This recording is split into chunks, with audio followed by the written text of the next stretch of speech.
আমাৰ অসমৰ বাবে এটা অতি গুৰুত্বপূৰ্ণ দিন।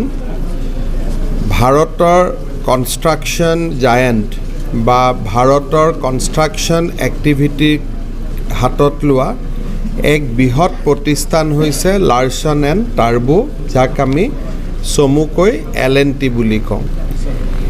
L&T আৰু অসম চৰকাৰে এখন মেমৰেণ্ডাম অফ আণ্ডাৰষ্টেণ্ডিং কৰিছিলে যে ভাৰতবৰ্ষৰ কনষ্ট্ৰাকশ্যন ইণ্ডাষ্ট্ৰীৰ কাৰণে যিবিলাক মেন পাৱাৰৰ প্ৰয়োজন হয় তাক যাতে আমি অসমত প্ৰস্তুত কৰিব পাৰোঁ আৰু অসমৰ পৰাই আমি কনষ্ট্ৰাকশ্যন ইণ্ডাষ্ট্ৰীৰ লগত জড়িত মানৱ সম্পদৰ এটা ডাঙৰ ভাণ্ডাৰ আমি নিৰ্মাণ কৰিব পাৰোঁ।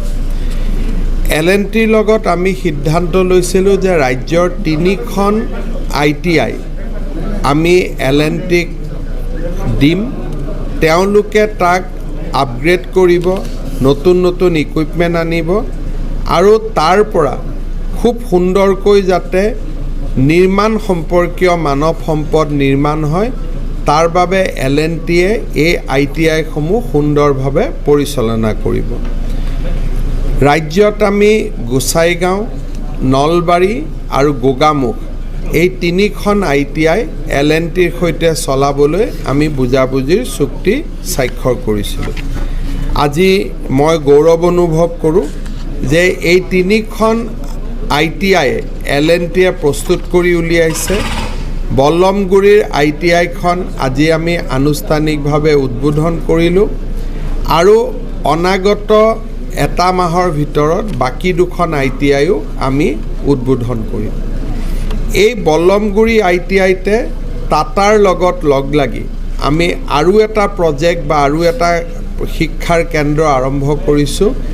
সেইটো হ'ল আধুনিক উদ্যোগৰ সৈতে জড়িত ইণ্ডাষ্ট্ৰীসমূহত কেনেকৈ আমি মানৱ সম্পদ দিব পাৰোঁ।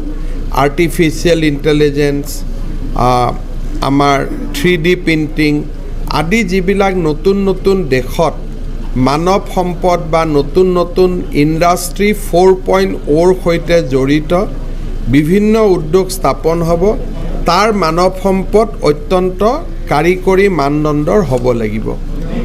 টাটাৰ লগত আমি প্ৰায় 3,000 কোটি টকাৰ ব্যয়েৰে আৰু এটা প্ৰকল্প কৰি আছোঁ, যি তাৰ এটা অনুষ্ঠান আমাৰ বল্লমগুৰি ITIটো আমি দেখা পাম। ৰাজ্যৰ ITIসমূহৰ মানদণ্ডক বিশ্ব মানদণ্ডলৈ ৰূপান্তৰ কৰাৰ বাবে আমাৰ প্ৰচেষ্টা, আজিৰ পৰা আমি এটা সফলতাৰ মুখ দেখিলোঁ। মই BTR কৰ্তৃপক্ষ, আমাৰ স্কিল ডেভেলপমেণ্ট ডিপাৰ্টমেণ্ট আৰু আমাৰ ৰাজ্য চৰকাৰৰ বিভিন্ন বিভাগৰ বিষয়াসকল আৰু লাৰ্ছন টাৰ্বোক মই তেওঁলোকৰ বদন্যতাৰ বাবে ধন্যবাদ জনাইছোঁ।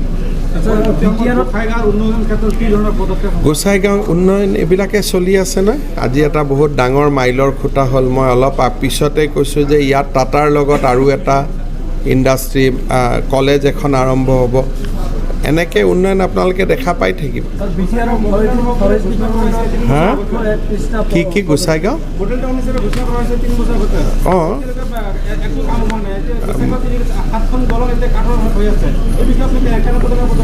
লাহে লাহে হৈ যাব। 3 বছৰ আগতো চৰকাৰেই হোৱা নাই দেখোন। চৰকাৰেই 3 বছৰত ভৰি দিয়া নাই। সিংঘাল ছাৰে ঘোষণা ক'ত কৰিব? সিংঘাল ছাৰ 3 বছৰ আগতে মন্ত্ৰীয়ে নাছিল অসমৰ।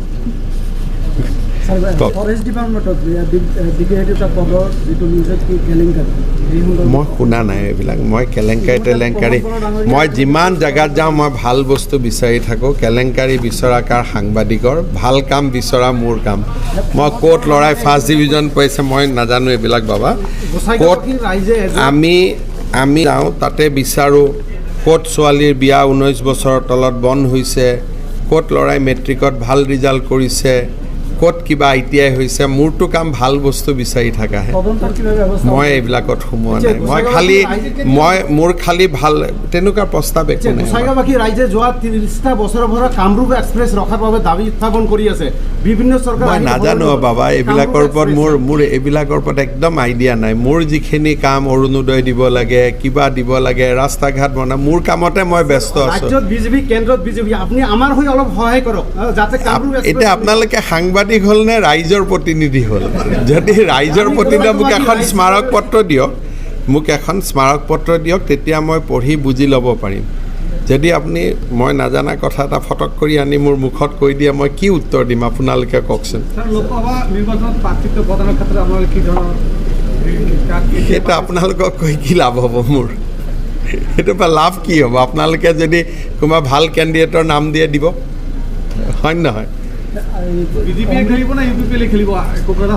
আপুনি পৰামৰ্শটো দিব অমৃত কলেজ যাত্ৰাক লৈ কংগ্ৰেছৰ মাজত ভিতৰ চৰাত এটা অন্তৰ্কণ্ডল চলি আছে আমাৰতো যাত্ৰা শেষেই হ'ল আমাৰতো 15 তাৰিখে লাষ্ট যাত্ৰা আছে কংগ্ৰেছৰ যি হৈ আছে কংগ্ৰেছে চাব মইনো কি ক'ম ভেঞ্চাৰ স্কুল গোটেই অসমতে আছে আৰু থাকিবই ভেঞ্চাৰ স্কুল